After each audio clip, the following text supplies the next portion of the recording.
नमस्कार, आप सभी का स्वागत है। आज हम इस वीडियो में जानेंगे आखिर क्यों हंसने लगा मेघनाथ का कटा सिर। तो आइए जानते हैं। महर्षि वाल्मीकि द्वारा रचित हिंदू ग्रंथ रामायण में उल्लेख मिलता है कि रावण के बेटे का नाम मेघनाथ था। उसका नाम इंद्रजीत भी था। दोनों नाम उसकी बहादुरी के लिए उसे दिए गए थे।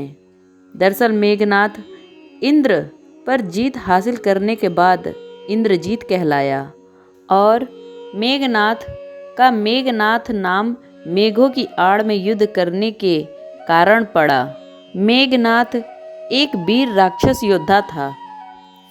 मेघनाथ श्री राम और लक्ष्मण को मारना चाहता था। एक युद्ध के दौरान उसने सारे प्रयत्न किए, परंतु वह विफल रहा। इस युद्ध में लक्ष्मण के घातक वाणों से मेघनाथ मारा गया। लक्ष्मण जी ने मेघनाथ का सिर उसके शरीर से अलग कर दिया। उसका सिर श्री राम के आगे रखा गया।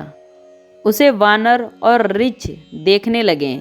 तब श्री राम ने कहा, इसके सिर को संभाल कर रखो। दरअसल श्री राम मेघनाथ की मृत्यु की सूचना मेघनाथ की पत्नी सुलोचना को देना चाहते थे। उन्होंने मेघनाथ की एक भुजा को बाण के द्वारा मेघनाथ के महल में पहुंचा दिया। वह भुजा जब मेघनाथ की पत्नी सुलोचना ने देखा तो उसे विश्वास नहीं हुआ कि उसके पति की मृत्यु हो चुकी है।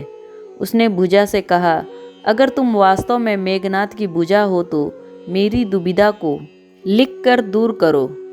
सुलोचना के इतना कहते ही भुजा हरकत करने लगी। तब एक सेविका ने उस भुजा को खड़िया लाकर हाथ में रख दिया। उस कटे हुए हाथ ने आंगन में लक्ष्मण जी की प्रशंसा के शब्द लिख दिए। अब सुलोचना को विश्वास हो गया कि युद्ध में उसका पति मारा गया है। सुलोचना इस समाचार को सुनकर रोने लगी। फिर वह रथ में बैठकर रावण से मिलने चल पड़ी। रावण को सुलोचना ने मेघनाथ का कटा हुआ हाथ दिखाया और अपने पति का सिर मांगा। सुलोचना रावण से बोली कि अब मैं एक पल भी जीवित नहीं रहना चाहती। मैं पति के साथ ही सती होना चाहती हूँ। तब रावण ने कहा, पुत्री 4 घड़ी प्रतीक्षा करो। मैं मेघनाथ का सिर शत्रु के सिर के साथ लेकर आता हूँ। लेकिन सुलोचना को रावण की बात पर विश्वास नहीं हुआ। तब सुलोचना मंदोदरी के पास गई।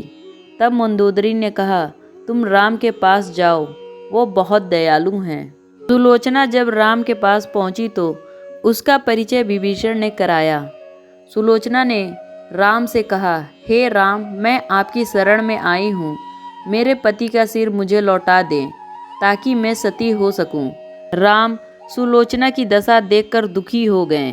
उन्होंने कहा कि मैं तुम्हारे पति को अभी जीवित कर देता हूँ। इस बीच उसने अपनी आप बीती भी सुनाई। सुलोचना ने कहा कि मैं नहीं चाहती कि मेरे पति जीवित होकर संसार के कष्टों को भोगें। मेरे लिए सौभाग्य की बात है कि आपके दर्शन हो गए। मेरा जन्म सार्थक हो गया। अब जीवित रहने की कोई इच्छा नहीं है। राम के कहने पर सुग्रीव मेघनाथ का सिर लेकर आए, लेकिन उनके मन में आशंका थी कि मेघनाथ के कटे हाथ ने लक्ष्मण का गुणगान कैसे किया। सुग्रीव से रहा नहीं गया और उन्होंने कहा, मैं सुलोचना की बात को तभी सच मानूंगा जब यह नरमुंड हंसेगा। सुलोचना के सतीत्व की यह बहुत बड़ी परीक्षा थी। उसने कटे हुए सिर से कहा, हे स्वामी, जल्दी हंसिए, वरना आपके हाथ ने जो लिखा है उससे ये सब सत्य नहीं मानेंगे। इतना सुनते ही मेघनाथ का कटा सिर जोर जोर से हंसने लगा।